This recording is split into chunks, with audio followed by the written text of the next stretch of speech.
I emulated the legendary NS10 studio monitors in FL Studio with only 3 plugins. If you don't know about the NS10s, they are over 40-year-old studio monitors used by literally every mixing engineer ever.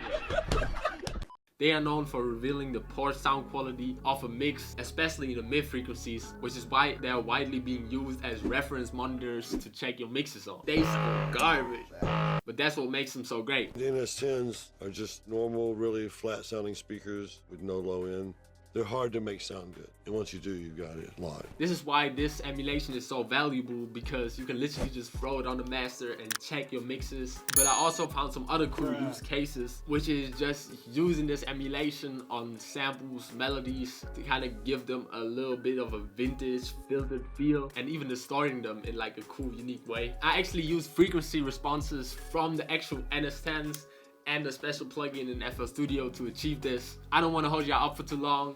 Let me go ahead and show y'all this emulation. So this is the emulation right here. Pretty simple interface. We just got a volume knob, on and off button. If you use anything over 44.1k hertz, you can turn this on, you know, then you got 96k hertz. When using this on samples and melodies, which I'm gonna get to later, this can also sound cool, but it's a very slight difference. And then we got this true stereo knob, which you should always keep on when putting this on the master to check your mixes. But if you put this on melodies and kind of want the quality to be worse, you can turn this off, and then it just kind of has a cheap sound to it. But bro, I'm talking for way too long. Like, let's just get into some sound examples. I got this beat right here.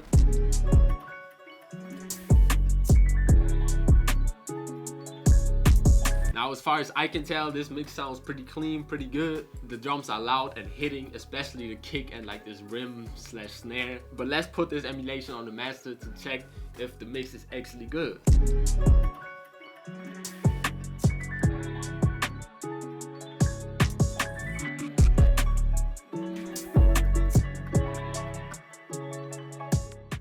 I can immediately tell that the rim/snare is way too present, and just in general the drums are kind of squashed. Like with it being off, the kick, you know, is hitting, and the snare, everything just sounds punchy. After turning this on, you can definitely hear that the snare is too loud. So although the beat sounds good in my headphones and also on my speakers, it might not sound too good on like my phone, for example. Now the reason for that is that these headphones and my studio monitors have a wide frequency range, so all the frequencies can kind of, you know, play in their own range and in their own like frequencies. But when playing this beat back on my phone, for example, you will hear the snare coming out, since the frequency range where the audio plays is way smaller, and then if frequencies are too close together, they're kind of getting squashed since there's not that much space. So what I would do now is definitely cut out like big frequencies of that rim.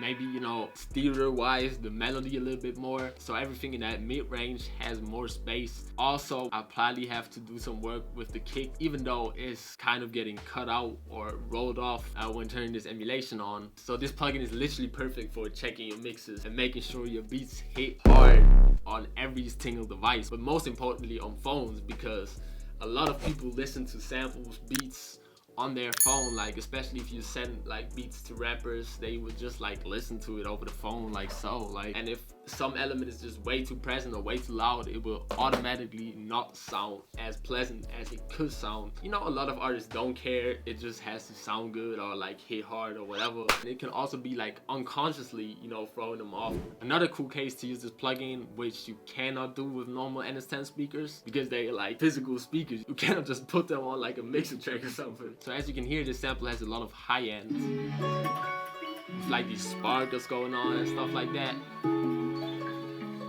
And now when putting this emulation on there,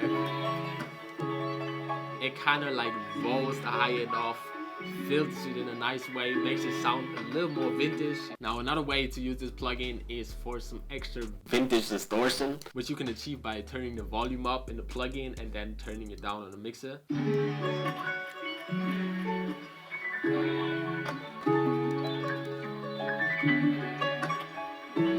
You might not be able to hear this again after the YouTube audio conversion, but it definitely adds just a little bit of like cool, you know, saturation, distortion, whatever you want to call it. Most of what I just explained is also in this manual, so in case you forget, you know, you can just switch over to this manual and check again. But honestly, it's so simple. Like, just put it on the master, check your mixes, or put it on your samples to get a little bit of a vintage, filtered, distorted, saturated feel. Yeah, that's pretty much it with this video. This plugin is now available to download on my Patreon. Definitely make sure to check out my Patreon. I post 2 times a week on there, from cool plugins like this, like cool FL Studio Patcher plugins, to sound design tutorials, other mini kits, sample FLPs, weekly loops. If you want to know more about it, click the first link in the description. Don't forget to subscribe, like, turn on notifications, because like this is not adding up. Like, what is going on? I got hella crazy videos coming, so if you don't want to miss those, make